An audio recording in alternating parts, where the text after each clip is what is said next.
E agora vamos a Brasília para a análise dos acontecimentos na primeira semana do novo governo. O que você destaca nesse início de ano de governo, Alexandre Garcia? Olá. Bom, o que chamou atenção nessa semana é a desafinação desse ministério de 37 pessoas, né? Grande parte não conhece a música do governo, não tem a partitura, e aí foi pondo uma letra que desafinou, né, na música. Aí Lula reuniu todo mundo para uma reunião.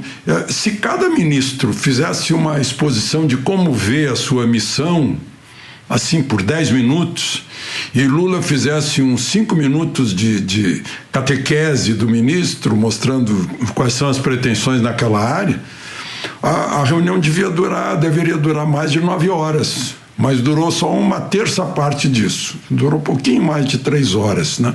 Então foi muito rápido. Além disso, Lula fez um discurso inicial de 20 minutos, né, aberto para todo mundo, em que ele disse que cada ministro tem que cuidar bem de deputado e senador, não importa o partido. Lula sabe que a partir de 1º de fevereiro vem aí uma Câmara nova, um Senado renovado, em que centro-direita, pelo menos pela eleição do primeiro turno, de outubro, tem aí em torno de 2/3, né?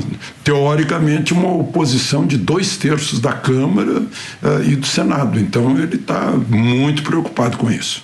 Pois é, Alexandre, será que depois dessa reunião ministerial vai haver menos ruídos dentro do governo? Pois é, enquanto não chega a oposição, né, no novo Congresso, a oposição ao presidente está sendo feita dentro do seu próprio governo com declarações que assustam o mercado, assustam as pessoas, né? Essa história do teto de gastos, o primeiro a falar foi o próprio presidente no discurso de posse, que chamou o teto de gastos uma estupidez, né? E depois quem repetiu isso foi sua ministra da gestão, né? A última a tomar posse, a ministra do Planejamento, Simone Tebet, disse que estava assumindo uma área que ela não gostaria porque discorda dessa ideia de ser gasto ilimitado. Ora, quem sustenta o Estado é o contribuinte, e todo contribuinte tem gastos limitados, tem teto de gastos. Se o governo gastar aí sem limite, vai ter inflação, vai ter juro mais alto, porque ele vai se endividar, vai ter que pagar mais juros e afeta todo mundo. A inflação tira dinheiro do mais pobre, né? Então é uma questão aí que criou muito ruído, muito atrito, derrubou bolsa, desvalorizou o real, né? Mas há outras questões aí, por exemplo, falando mal do marco de saneamento. Gente, o marco de saneamento atraiu investimentos para água e esgoto do brasileiro que está precisando. Outra história é a interferência do governo nos custos, nos preços da Petrobras. É outra questão que foram levantando assim irresponsavelmente.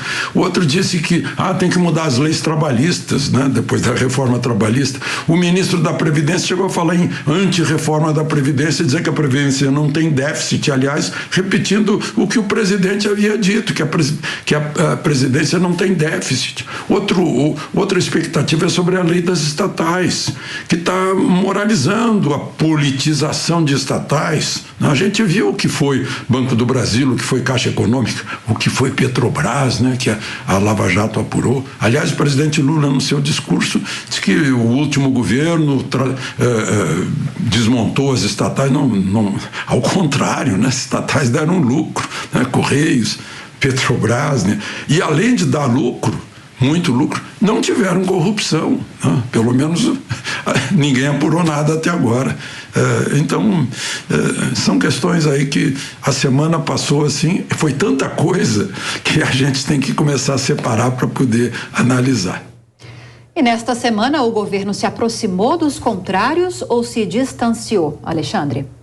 Eu creio que se distanciou de uma pacificação nacional, né? O presidente falou que não está movido pelo ânimo de revanche no discurso de posse, mas no próprio discurso ele nega isso, né? Desmente isso. A gente vê, não é só discurso do presidente, é de uma grande parte de ministros ao assumirem, fizeram discursos assim, né? Talvez o que a gente mais possa registrar é o do advogado-geral da União, Jorge Messias, o Bessias, né? Anunciou a criação de uma Procuradoria de Defesa da Democracia, uma coisa bem típica de regime totalitário, e ainda fez ameaça, né? Que ataques a autoridades não serão mais tolerados. O que é ataque? É crítica, que está proibida a crítica. Como assim, né? A Constituição permite, né? A Constituição diz que não haverá censura, né?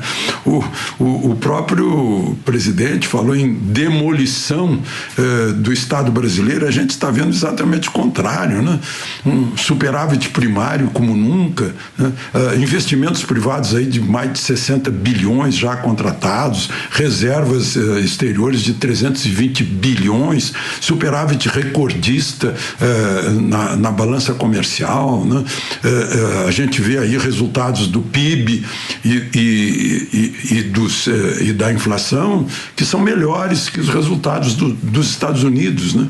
Então, pois é, além disso, o presidente revogou muita coisa, foram revogados decretos sobre armas, foi extinto o Pátria Solidária, né? Escolas de apoio a deficientes por toda a vida, né? Também isso acabou. Programa de apoio ao garimpo artesanal e de pequena escala é previsto por 2 artigos da Constituição, não é invenção desse governo, é invenção da Constituição, né? Fundação Nacional da Saúde, né? 8 privatizações foram canceladas.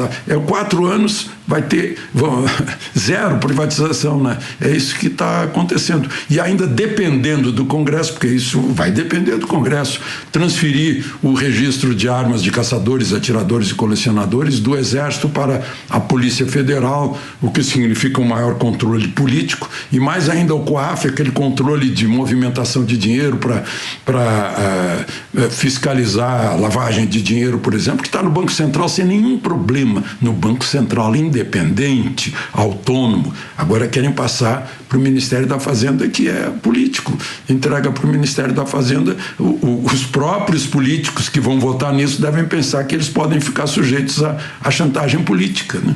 E tem outras coisas que a gente fica esperando o que vai acontecer com um programa humanitário, como é a Operação Acolhida, que recolhe refugiados da Venezuela, do aliado Maduro, né? O que vai acontecer com isso? O que vai acontecer com as escolas cívico-militares tão desejadas pelos prefeitos, que levaram a paz à juventude nas periferias das cidades, né?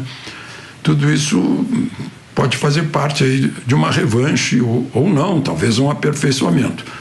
Vamos esperar. Agora, Alexandre, uma outra questão é a escolha dos ministros. Qual foi o critério adotado? Pois é, o critério é o da diversidade e do apoio político, numa ampla frente de partidos, né? Só que essa frente ampla mantém o cerne, a coluna vertebral é o PT, né? Muita gente lá dentro dessa frente ampla está achando que o PT está com poder demais dentro do ministério, mas afinal, né, o presidente é do PT, né? Mas aí acabou entrando gente condenada por improbidade administrativa, como o caso da ministra da Ciência e Tecnologia, que entrou para o lugar de um astronauta quando era prefeita de Olinda, está em segunda instância, né? A ministra da Cultura, a cantora baiana, que pegou verba do Ministério da Cultura e prestou contas irregularmente, foi pega pelo TCU, né? E vai ser a chefe do ministério, né? Assim como a ministra do Turismo, mulher do prefeito de Belford Roxo, o marido, a irmã, está um envolvimento lá com problemas de milícia também, né? Deltan Dallagnol, que foi da Lava Jato, agora é deputado, está lembrando que o Superior Tribunal de Justiça condenou o ex-governador do Amapá, Valdez Góes, né? E ele hoje é ministro da integração do desenvolvimento regional. Mas, enfim, o presidente da República é responsável pela nomeação de seus auxiliares. E quando são 37, dá um trabalho enorme, né? Tanto que já tem até o porta-voz dos desmentidos, né? Que é o ministro-chefe do Gabinete Civil, Rui Costa. E Lula vai ter ainda 3 semanas, Alexandre, até que chegue o Congresso renovado, né? Como vai ser esse janeiro para o governo? Sabe qual é a importância desse janeiro? É que quando janeiro terminar, Câmara e Senado vão eleger novos presidentes, né? Ou reeleger. Mas, enfim, os eleitores, deputados e senadores, estão de olho no novo governo. Ou velho governo, eles já estão analisando para ver se é o mesmo Lula, se é um novo Lula, se está mais irritado, se está mais experiente, se é Lula misturado com Dilma, afinal vai adotar o PAC da Dilma, né, num período de triste memória, de recessão, né, mas também o desempenho do Ministério, para saber com quem eles podem se meter, como vão fazer oposição, como vão fazer governo. Estão observando nesse janeiro, e isso vai influenciar na escolha dos presidentes da Câmara e do Senado, né? Essa é uma questão. A gente está, além disso, não sei se o presidente disse isso para os ministros, mas o país está dividido, né? A gente viu na eleição, está dividido, não foi uma vitória de 80-20, foi uma vitória de 50,9 a 41, a 49,1, né? Então está muito dividido, a expectativa de uma oposição muito forte, não apenas dentro do Congresso, mas dentro da população, né? População dividida também. Ele chegou a falar no discurso lá para voltar a reunir as famílias, até as famílias estão divididas, né? Mas e vai ter que dar uma olhada nessa história de censura. Não é o que diz a Constituição, a gente não pode ter censura, a gente tem liberdade de opinião garantida pela Constituição, artigo 220, artigo 5º, né? Esse crescimento, esse ativismo do Supremo sobre o Executivo, inclusive, sobre o Legislativo, tudo isso são problemas que o próprio presidente da República vai ter que administrar. Né? Não é apenas administrar com 37 ministros, né? Porque são 207 milhões de brasileiros. De Brasília para a Jovem Pan, Alexandre Garcia.